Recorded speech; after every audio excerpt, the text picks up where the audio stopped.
S'il vous plaît, sauvez mon bébé, a supplié la mère célibataire, mais quand le millionnaire a regardé dans ses yeux, tout a changé. S'il vous plaît, mon bébé, il convulse. Le cri désespéré de Teresa Carter a percé le rugissement de la pluie et le tonnerre lointain, résonnant dans l'entrée feutrée de marbre du restaurant de Manhattan.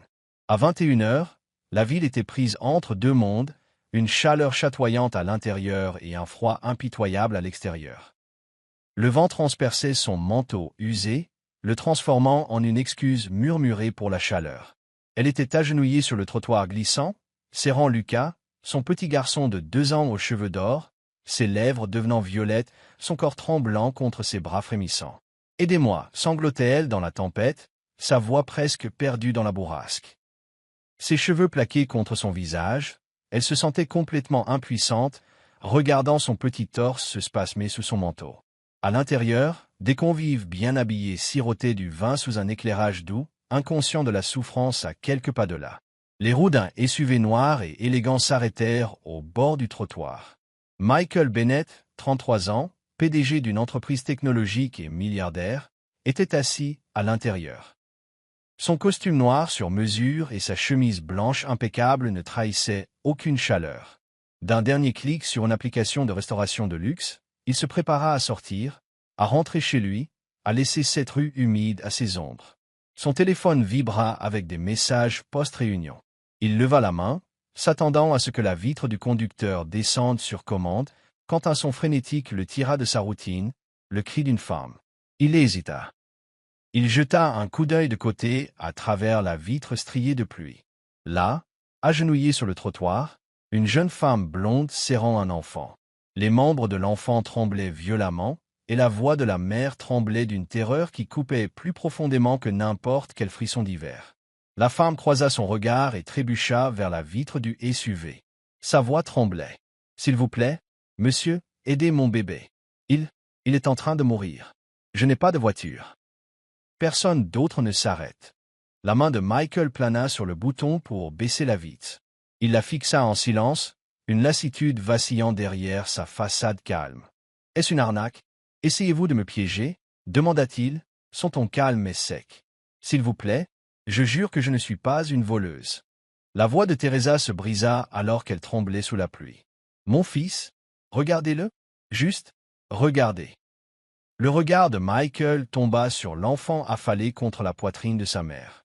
Le visage de Lucas, contorsionné par l'agonie, le frappa avec une clarté brutale. Il vit des flashs de lui-même à cet âge. Même cheveux dorés, même impuissance. Et le souvenir le poignarda, chaud et cruel. Sa propre mère, brisée et silencieuse sous une lumière d'hôpital, suppliant une aide qu'il n'a jamais pu appeler à temps. À cet instant, Michael agit. Il ouvrit la portière du SUV et sortit sous la pluie. L'autre trempa son costume, mais il bougea sans hésitation. Il donna un ordre sec au chauffeur. « Ouvrez la banquette arrière. » Maintenant. Le chauffeur obéit, silencieusement, tandis que Teresa sanglotait, sa posture affaissée contre le froid. Michael s'agenouilla à côté d'elle, déplaçant doucement Lucas dans ses bras. Sa voix était basse, autoritaire mais douce. « Montez, vite. Nous allons à l'hôpital. » Teresa leva la tête pour la première fois. Son visage strié de larmes brillait d'une lueur d'espoir. Sans un mot, elle confia Lucas à ses soins. Michael serra le garçon contre sa poitrine alors que la pluie continuait son assaut silencieux sur leur moment partagé. Elle monta après eux, s'effondrant sur le siège. Lucas gémit doucement contre la poitrine de Michael.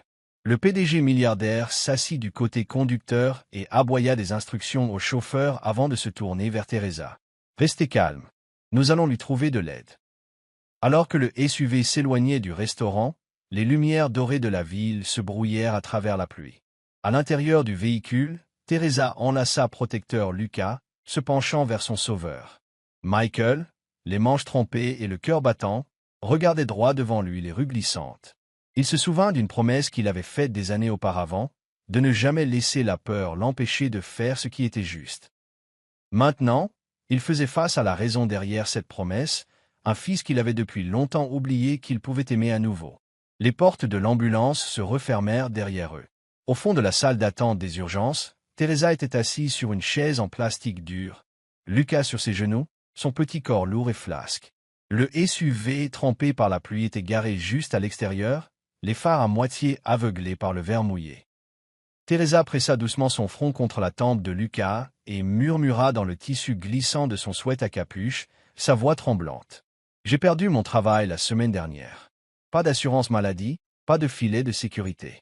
Je ne sais pas ce que nous allons faire maintenant. » Elle leva les yeux, les traces de larmes encore chaudes sur ses joues, et trouva Michael debout près du bureau d'accueil, les bras croisés.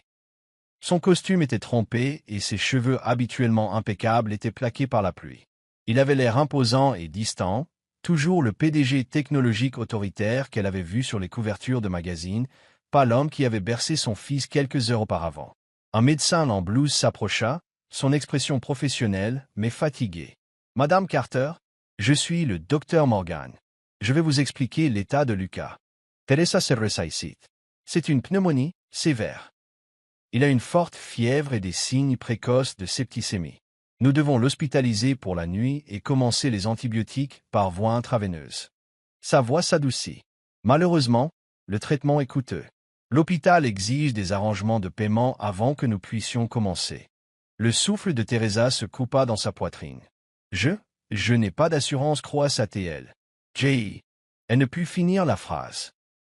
Lucas commença à s'agiter, gémissant doucement, et elle le berça instinctivement. Le docteur Morgan offrit un signe de tête sympathique. « Nous allons vous donner un peu de temps pour prendre des dispositions. » Alors que le médecin s'éloignait, Teresa s'enfonça davantage dans son siège, serrant Lucas comme s'il était tout ce qui lui restait. Michael restait près du comptoir, silencieux, observant le va-et-vient des infirmières et des parents inquiets autour d'eux. Il avait proposé de payer, mais il n'avait pas prononcé un mot depuis l'annonce du médecin. Les minutes semblaient des heures. Teresa défit la petite main de Lucas, glissant son pouce entre ses doigts. Il frissonna. Elle souffla de l'air chaud sur son front. Finalement, il se mit à pleurer à nouveau, non pas de fièvre, mais de peur. La panique qui lui avait serré le cœur des années auparavant revint avec une telle force qu'elle faillit la mettre à genoux. Elle se tourna vers Michael, la voix tremblante. « Je ne peux pas payer pour ça. Je ne peux pas. » Michael s'avança, sortant une carte de crédit de la poche de poitrine de son manteau de costume mouillé. Il la posa à plat sur le bureau en direction de l'infirmière, qui remplissait leur formulaire. « Faites tout passer. Traitez-le comme si c'était mon propre enfant. » L'infirmière parut surprise, mais enregistra le poids derrière ces mots. Elle hocha la tête et traita rapidement l'admission. Teresa fixa la carte. Ses larmes revinrent, le barrage émotionnel finalement rompu. « Pourquoi? Pourquoi quelqu'un comme vous ferait-il ça pour quelqu'un comme moi ?» Sa voix était un murmure, rauque et à bout de souffle. « Je ne connais même pas votre nom. » Michael ne sourit pas. Il était trop solennel pour ça. Mais il se tourna pour lui faire face, ses yeux si souvent froids et réservés, vacillèrent sur quelque chose de tendre. « Mon nom est Michael Bennett, dit-il doucement. Et vous n'avez pas besoin de connaître mon nom pour savoir ça. Cet enfant dans vos bras avait besoin de quelqu'un qui pouvait agir. Maintenant, je le ferai. » Une infirmière emmena Lucas dans le couloir, et Teresa se leva pour regarder. Elle se retourna vers Michael, la voix épaisse. « Je ne sais pas comment vous remercier. » Il offrit un léger signe de tête. « Il n'y a pas de remerciement à avoir, dit-il tranquillement. Puis il fit une pause. « Restez ici, je reviens tout de suite. » Teresa le regarda se diriger vers le poste d'une caissière de l'autre côté du service. Il tendit à l'infirmière un gribouillage d'autorisation. Elle l'accepta d'un signe de tête. Ensuite, Michael revint, l'air plus calme, résolu. Il fit glisser un petit sac de soins médicaux vers Teresa, encourageant doucement. « Ça pourrait t'aider jusqu'à ce que les choses soient réglées. » Elle tendit la main et l'accepta, les pouces tremblants sur le fermoir. « Merci. » Sa voix se brisa à nouveau, mais cette fois les larmes étaient différentes. Pas de peur, mais d'espoir. Michael fit un petit signe de tête respectueux. Israel basse un sourti. Alors qu'il s'éloignait dans le couloir ombragé, Teresa baissa les yeux sur le visage endormi de Lucas. Les lumières de l'hôpital s'adoucirent autour d'eux. Au loin, elle entendit la voix de Michael parler poliment avec une autre infirmière, s'assurant que tout était en ordre, et pour la première fois cette nuit-là, elle le crut. Le bar était calme. Trop calme pour un homme qui avait passé la majeure partie de sa vie dans des salles de conseil et des bureaux de direction. Michael était assis seul à une table faiblement éclairée, un unique verre de scotch devant lui, intact. L'éclat nocturne des néons filtrait par la fenêtre derrière lui, projetant des rubans de lumière sur le revers de sa veste. Il fixait le liquide ambré, traçant ses lents mouvements circulaires d'un regard lointain. Chaque tourbillon le ramenait à une autre nuit, des années auparavant. Sa mère, décharnée et pâle, était allongée sur un lit d'hôpital étroit sous des lumières fluorescentes crues. Les mots du médecin résonnaient encore. Nous ne pouvons pas la traiter à moins que vous ne payiez maintenant. Pas d'assurance. Michael avait 9 ans. Il avait serré la main de sa mère, l'avait entendu murmurer. Tout ira bien, mon bébé, alors même que sa respiration s'arrêtait. Il se souvenait de serrer des billets de banque qu'il avait pliés avec un soin enfantin, espérant qu'il pourrait guérir ce que l'argent ne pouvait pas. Ils ne le purent pas. Il avait quitté cet hôpital avec son corps et sa résolution. Plus jamais l'argent ne ferait défaut à quelqu'un dont il avait la charge. Le scotch resta intact, alors qu'il se souvenait des choix qu'il avait faits par la suite. Il avait épousé le succès, gravi les échelons les uns après les autres, bâti un empire sur son brio et sa résolution. L'amour, le sentiment, la vulnérabilité, c'étaient des faiblesses qu'il ne pouvait pas se permettre. Le succès exigeait de la certitude, pas du cœur. Il exigeait une forteresse de contrôle. Il n'y avait pas de place dans cette forteresse pour le rire d'un enfant, pour la prière silencieuse d'une infirmière, pour le visage d'une femme striée de larmes sous un ciel pluvieux. Il n'y avait que lui et le pouls incessant du profit. Ce soir, les murs de la forteresse tremblaient, car en regardant la forme endormie de Lucas, il entrevit un courage qu'il n'avait jamais connu. Parce que lorsque la voix de Teresa se brisa d'épuisement, mais suppliait encore de l'aide, il réalisa qu'il se souciait assez pour agir. Il se souciait assez pour s'arrêter. Quelque chose en lui exigeait le calme qui suivit la tempête à l'extérieur de cet hôpital. Il prit le verre et but. Le scotch mordit avec chaleur, mais pas assez pour l'engourdir. Il enflamma quelque chose, une question, une fissure dans la logique implacable sur laquelle il s'était toujours appuyé. Pourquoi avait-il vécu? Le succès? Les récompenses? Les conseils d'administration? Il secoua la tête et vida le verre d'un trait. Puis il écarta le scotch, un geste résolument final. Ce soir, cette forteresse serait mise à l'épreuve. À l'hôpital, il se souvint du poids du petit Lucas dans ses bras alors que Teresa s'était installée dans un fauteuil. Il vit à quel point Teresa était terrifiée, mais aussi comment ses cheveux dorés collaient à son visage en mèches humides qui encadraient son désespoir et sa détermination. Elle avait peur, mais n'était pas brisée. Il respectait cela. Il l'admirait. Il pensa à toutes les mères qu'il avait ignorées pendant son ascension, celles qui étaient trop stressées pour regarder leurs enfants rire, trop surchargées de travail pour écouter les éclats de rire avant de se coucher. Il s'était convaincu que les vrais problèmes étaient des chiffres durs sur des bilans, pas des battements de cœur dans des lits d'hôpital. Mais ce soir, après avoir vu le pouls de Lucas se stabiliser, après avoir essuyé les larmes de Teresa, il sut que quelque chose avait changé. Il pensa à la carte de crédit qu'il avait posée sur le bureau, aux mots qu'il avait tranquillement prononcés, « Traitez-le comme si c'était le mien ». Ces mots semblaient plus lourds que n'importe quelle approbation de conseil qu'il ait jamais donnée. C'était une décision et un risque. Il signifiait tout, si le monde avait les yeux sur lui. Pourtant, il y avait aussi de la peur. Et si aider une femme aux cheveux dorés et son fils tremblant démantelait le monde soigneusement construit qu'il avait bâti? Et si l'émotion était un passif qu'il ne souhaitait plus supporter?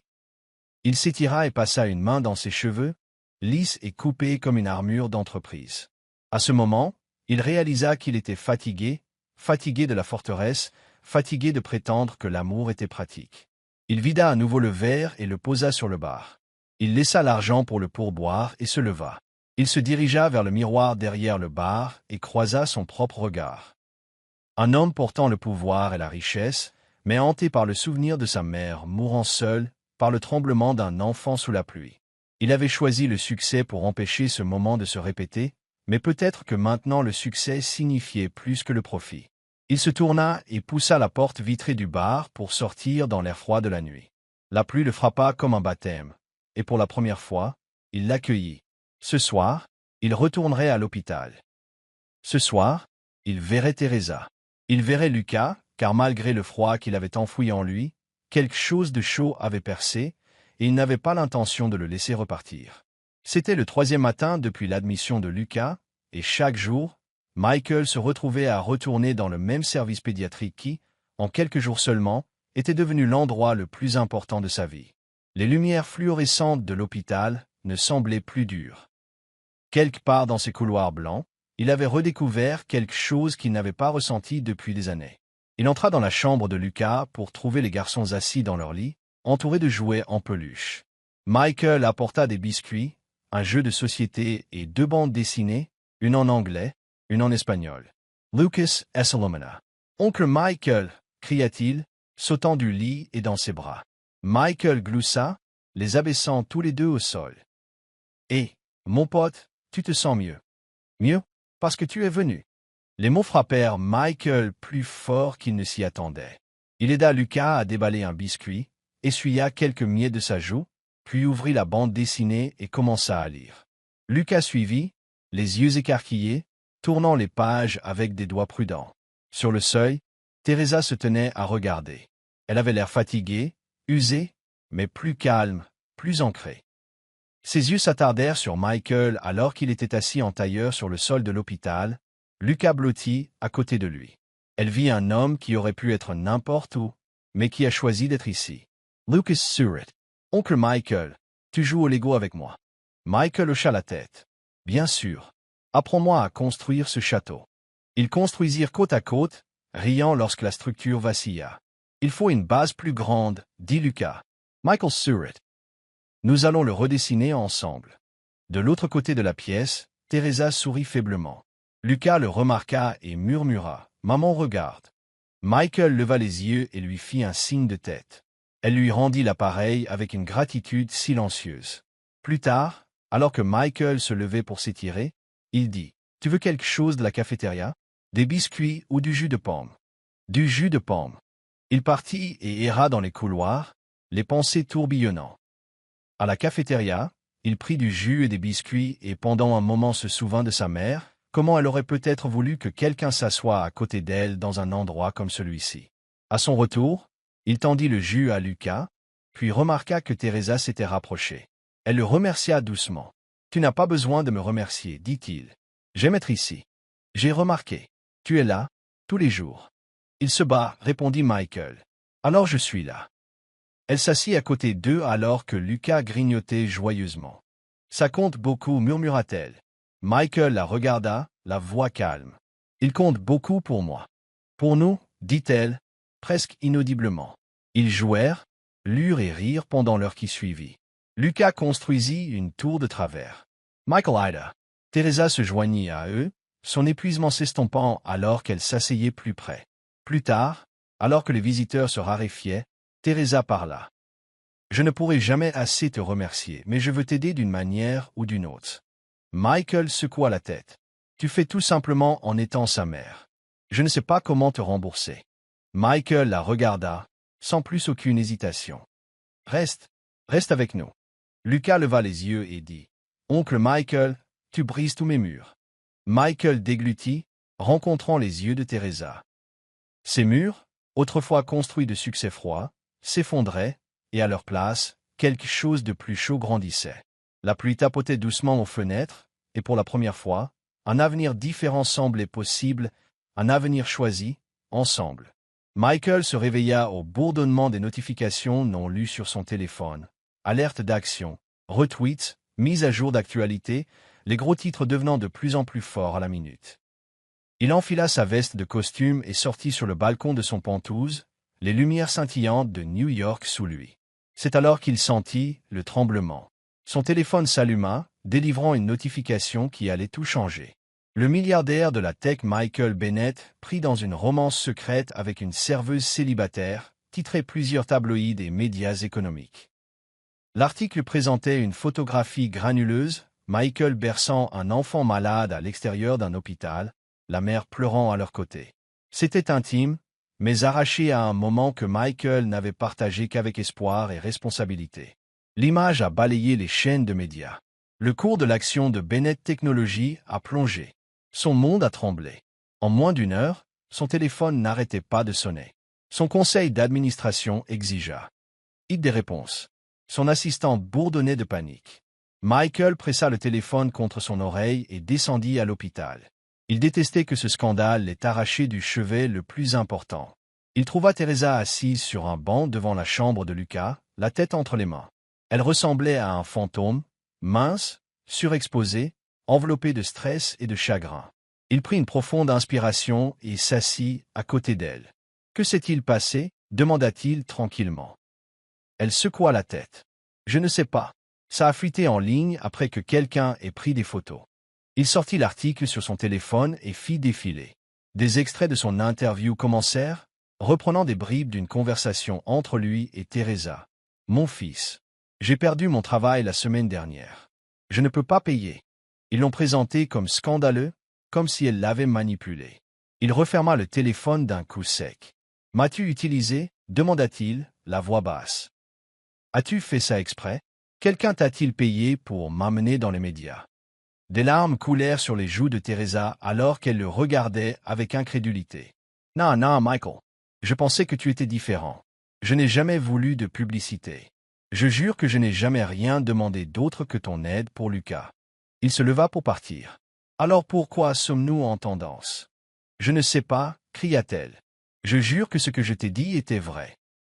Notre fils était en train de mourir. J'avais besoin d'aide. Je pensais que tu étais différent. » Le visage de Michael se durcit. Ses frères et sœurs l'avaient autrefois traité de froid, et à ce moment-là, il devint encore plus froid. « Je ne te laisserai pas me traîner dans un scandale, » dit-il, la voix cassante. « Je ne serai pas une pièce de spectacle. » Teresa se leva, s'enlaçant les bras. « Je voulais juste que tu saches la vérité. » Il plissa les yeux, retenant sa colère et sa confusion. « Je pensais que tu étais quelqu'un en qui je pouvais avoir confiance. » Une autre crise, une autre trahison. Le mot la blessa profondément. Ses larmes coulaient maintenant librement. « Je suis désolé, je... » Il la coupa. « Garde tes excuses. » Puis il se tourna et s'éloigna, d'un pas lourd, laissant Teresa tremblante dans le couloir de l'hôpital. Il prit un ascenseur lent pour retourner dans la rue, loin du danger qu'il croyait autrefois avoir trouvé dans ses bras. Michael conduisit toute la nuit, l'adrénaline et la honte se heurtant. À 2 heures du matin, la frénésie médiatique ne s'était pas calmée. À 3 heures du matin, même les tabloïds se demandaient si son cœur n'avait pas été utilisé comme un jouet. Il réalisa qu'en essayant d'aider, il s'était exposé, son héritage, son entreprise et sa vulnérabilité. Mais à 6 heures du matin, avec le soleil se levant froid sur l'Hudson, il sut qu'il ne pouvait pas reculer. Ce n'était pas une transaction. Plus maintenant. Avant l'aube, il était de retour devant l'hôpital, le téléphone à la main, attendant. Dans le service, Teresa frottait le front de Lucas. Sa fièvre était tombée, mais il dormait encore profondément. Des nuages de soulagement et d'incertitude planaient dans son esprit. Elle ne savait pas si Michael reviendrait, si l'homme en qui elle avait fini par avoir confiance, celui qui avait apporté de la lumière dans ses jours les plus sombres, les soutiendrait. Elle n'avait pas dormi. Elle pensait l'avoir peut-être halluciné dans le couloir. Maintenant, ses pas approchaient, et il était là, Michael. Il s'arrêta à la porte et demanda, la voix calme et rauque, « Puis-je entrer ?» Des larmes remplirent ses yeux, et elle hocha la tête. « Nous faisons ça, dit-il, selon nos termes, pas comme un titre dans un ragot. Compris ?» Elle hocha à nouveau la tête, ses mains volant vers son bras. Michael s'agenouilla à côté de Lucas, passant sa main dans ses cheveux et serrant l'épaule de Teresa. « Lucas n'a pas besoin d'un gros titre. Il a besoin de nous. Je choisis d'être ici. » Et cette nuit-là, sans plus de mots, ils retrouvèrent leur équilibre, ensemble, réel et incassable.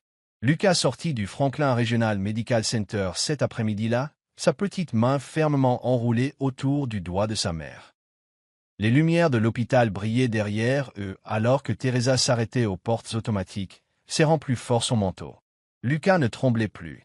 Sa fièvre était tombée et sa toux avait presque complètement disparu. Pourtant, le souvenir de cette nuit, de son petit corps luttant pour respirer, était gravé dans son esprit avec une clarté douloureuse. Dans les semaines qui suivirent, Teresa emballa leurs maigres affaires et trouva refuge dans un modeste appartement de 2 chambres à Stanford, Connecticut. C'était un endroit calme, loin de l'agitation de New York, où les tabloïds avaient éclaboussé le nom de Michael Bennett sur toutes les premières pages.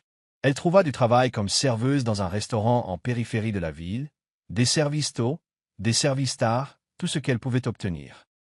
Le salaire était minime, mais c'était honnête. Cela signifiait qu'il pouvait recommencer. Chaque soir, après que Lucas se soit endormi, Teresa s'asseyait au petit bureau en bois près de la fenêtre et ouvrait son cahier à spirale. À l'intérieur se trouvaient des dizaines de dessins qu'il avait faits à l'hôpital et après, des images de papa Michael et maman Teresa debout sous un soleil éclatant, des cœurs autour d'eux, et toujours Lucas pris en sandwich entre eux. Ces lettres étaient bancales mais douces. Papa Michael et maman Teresa, amour pour toujours. Chaque nuit, elle traçait les lignes avec son doigt et ressentait une douleur douce amère dans sa poitrine. Si seulement elle pouvait croire à nouveau pleinement en ces mots. Elle cessa de répondre aux appels et aux messages de Michael. Il n'avait pas de relation claire. Il était juste un homme qui était intervenu quand elle avait besoin d'aide. Mais quand le scandale photo avait éclaté, son monde s'était à nouveau effondré. Elle se dit qu'Anthony ne pourrait pas causer plus de tort si elle le repoussait pour de bon. Ses premiers services au restaurant furent un brouillard. Cafetière, bons de commande, vaisselle qui s'entrechoque. Chaque fois qu'elle sonnait à la caisse et voyait son nom s'allumer sur l'écran, elle se rappelait le chemin parcouru et à quel point ils avaient failli s'effondrer. Aucun client ne la reconnut et personne ne posa de questions sur le scandale à Manhattan. Stanford ne voulait pas de son histoire. Cela lui permettait d'être invisible. Ça, au moins, c'était paisible. Mais les nuits étaient plus difficiles. Après que Lucas se soit endormi, elle regardait par la fenêtre la ligne d'horizon lointaine de la ville, se demandant ce que Michael faisait. Elle se surprenait à imaginer son visage, sévère et buriné, le même visage qui s'adoucissait autrefois quand il tenait son fils. Elle se demandait s'il pensait encore à eux. Lucas se réveillait parfois, somnambule ou appelant papa Michael dans ses rêves. Teresa se réveillait à sa voix murmurée et le serrait fort, le cœur brisé à nouveau. Elle voulait croire qu'il reviendrait, mais chaque appel téléphonique qu'elle refusait, chaque SMS qu'elle laissait sans réponse, ressemblait à un autre clou dans le cercueil de l'espoir. Le travail devint une routine, mais elle avait du mal à se concentrer. Ses bras lui faisaient mal à force de porter des plateaux, ses pieds semblaient meurtris d'être debout toute la journée. Alors qu'elle classait des commandes au comptoir un soir, elle s'arrêta, les mains tremblant autour de la carafe de café. Son amie et collègue, Janet, regardait avec inquiétude. « Ça va ?» demanda doucement Janet. Teresa hocha la tête. « Juste fatiguée » répondit-elle. « Longue journée. » Mais peut-être qu'elle était fatiguée d'avoir peur, mais elle ne savait pas comment arrêter. Puis vinrent les nuits où Lucas dessinerait à nouveau. Au coucher. « Maman, je peux te montrer ?» Il tenait une nouvelle page, encore eux trois, un grand homme, une mère aux cheveux dorés et un enfant souriant. Elle le serrait fort. « C'est magnifique, mon bébé. » Et elle le bordait, murmurant « Je t'aime plus que tout. » Seule, le cahier ouvert devant elle. Elle regardait les images et les lettres tordues. Papa Michael et maman Teresa, amour pour toujours. La lumière de la cuisine vacilla alors qu'elle fermait le cahier et pinçait les lèvres. Voulait-elle cet éternel, ou n'était-ce encore qu'un dessin? Elle ne savait pas. Elle savait juste que Lucas avait besoin de plus que des ombres. Il avait besoin de réponses. Elle aussi. Il était presque minuit lorsque le téléphone de Michael vibra d'un appel urgent. À moitié endormi, il jeta un coup d'œil à l'identification de l'appelant et sentit son cœur se serrer. Urgence hospitalière.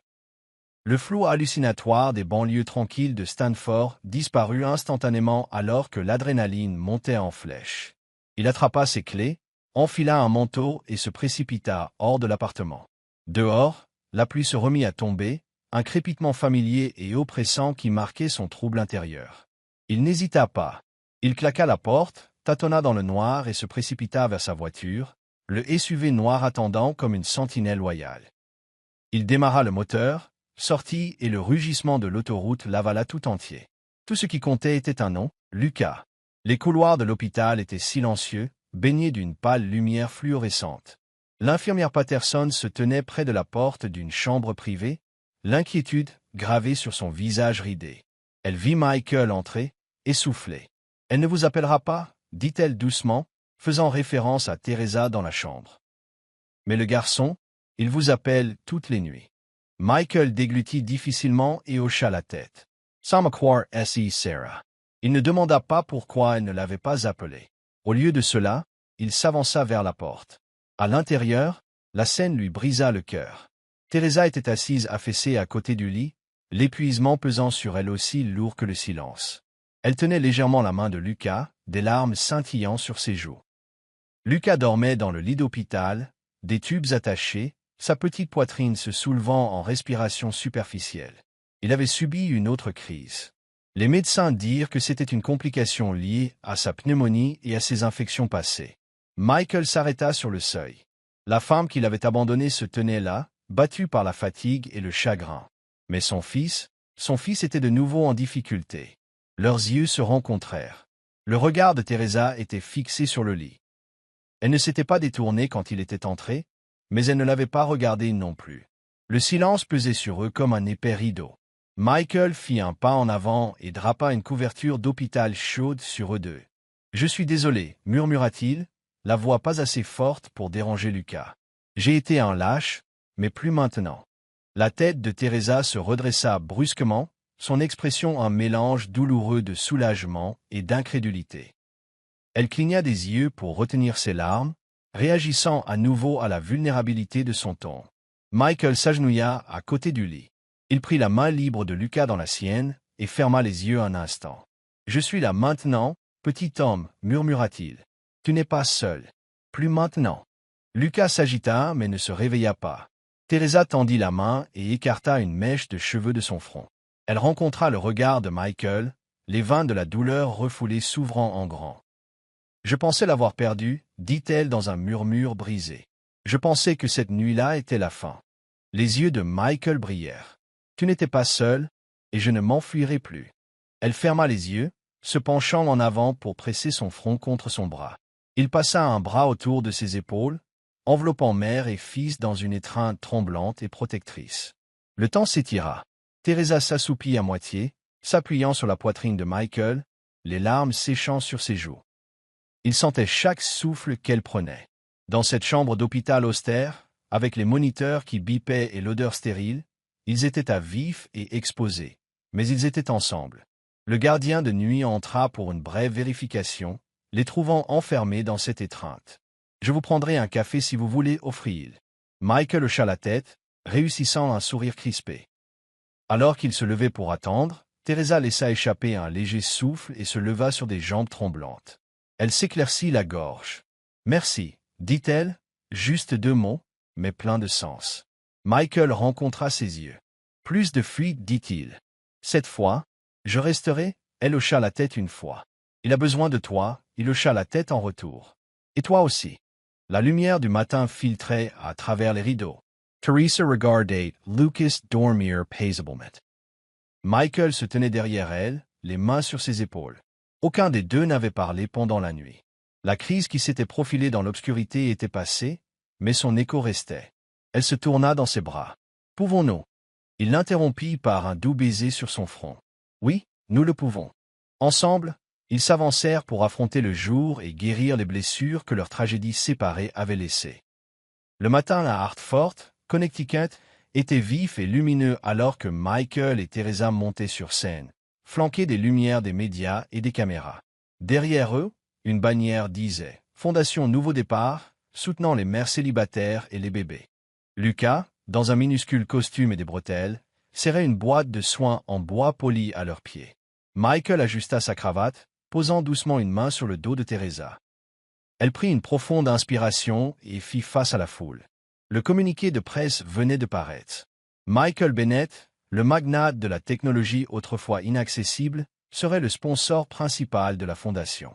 Teresa Carter, survivante et mère, en serait la codirectrice. Ce n'était pas un coup de publicité, c'était un but. Michael s'approcha le premier du micro. « Nous ne sommes pas ici à cause d'un gros titre, dit-il. Nous sommes ici à cause de ce que nous avons vécu, une histoire de courage, d'amour, et de la nécessité qu'aucune famille ne se sente jamais seule dans un couloir d'hôpital. Teresa n'a pas besoin d'être sauvée. C'est moi qui en ai besoin. Pour sa compassion, sa force, sa vérité. » Il recula. Teresa prit le micro, ses cheveux dorés captant la lumière du matin. « Je ne cherchais pas un héros, dit-elle, la voix ferme. Juste quelqu'un qui croyait en nous. Et il l'a fait. Ça a tout changé. » Des applaudissements éclatèrent. Michael serra sa main. Lucas leva sa boîte de soins avec un grand sourire fier, suscitant encore plus de sourires. Quelques semaines plus tard, par un après-midi ensoleillé, une petite chapelle près de la rivière Connecticut s'anima de musique et de rire. Des roses blanches bordaient l'allée. Les invités, le personnel de la fondation, des amis proches, des infirmières qui avaient autrefois sauvé Lucas remplissaient les bancs. Lucas, dans son costume de porteur d'alliance, serrait une boîte en velours contenant les alliances. Michael se tenait à l'autel, le cœur plein. Quand Teresa apparut dans une robe en dentelle ivoire, la lumière du soleil attrapant ses cheveux, son souffle se coupa. Son sourire était doux, c'est pas sûr. Elle portait un bouquet de fleurs sauvages, des tournesols, des delphiniums bleus, des roses blanches. L'officiant commença. Nous sommes réunis ici pour assister à un nouveau départ, la preuve que l'amour nous trouve même dans les tempêtes les plus sombres. Michael et Teresa se rejoignirent au centre. Lucas leur tendit les anneaux avec fierté. Ils les placèrent aux doigts l'un de l'autre, puis se tournèrent vers lui. Ensemble, ils levèrent sa main dans les leurs. « Je vous déclare maintenant famille », dit l'officiant. Michael, Teresa et Lucas, que votre amour construise un foyer plus fort que n'importe lequel d'entre vous seuls. Ils s'embrassèrent. Les invités acclamèrent. Dehors, sur la pelouse, une décapotable vintage attendait. Ils montèrent, Michael au volant, Teresa à côté de lui, Lucas perché à l'arrière. Plus tard, garés dans un bosquet tranquille près de la rivière, ils entrèrent dans l'herbe. Le ciel était rose d'or déclinant. Michael s'agenouilla, puis leva les yeux vers les deux qui avaient changé sa vie. « Votre courage nous a sauvés tous les trois », dit-il à Teresa, la voix pleine. Il se tourna vers Lucas. « Et tu as construit cette famille par amour. » Lucas rayonna, la fierté brillante. Teresa se pencha et murmura. « Et ton cœur a enfin trouvé sa maison. » Michael se leva, la serrant contre lui. Il souleva Lucas dans ses bras. Ensemble, ils se tenaient, une famille imparfaite mais entière, meurtrie mais sans peur. Et alors qu'ils marchaient, main dans la main, à travers la prairie, vers une nouvelle vie, quelque part entre Stanford et Manhattan, leur histoire devint plus que de la survie. Elle devint un témoignage que lorsqu'une mère crie « S'il vous plaît, aidez mon bébé » et que l'amour écoute, les miracles suivent, toujours. Et c'était l'histoire du plaidoyer désespéré d'une mère, de la gentillesse inattendue d'un étranger et d'un amour qui a transformé la peur en éternité. Parce que parfois, ce qui commence par un seul cri dans la nuit peut résonner dans toute une vie de guérison. Parfois, les familles les plus fortes sont celles que nous choisissons. Et parfois, même un homme qui pensait tout avoir découvre ce qui compte vraiment à travers les yeux d'un enfant. Si cette histoire vous a ému, si elle vous a rappelé le pouvoir silencieux d'être là pour quelqu'un d'autre, nous vous invitons à aimer, partager et surtout, à vous abonner à Soul Steering Stories. Ici, nous croyons que chaque cœur a une histoire qui vaut la peine d'être racontée et que la bonne histoire au bon moment peut tout changer. Jusqu'à la prochaine fois, continuez à croire en l'amour, aux secondes chances et aux personnes qui ne cessent de vous choisir.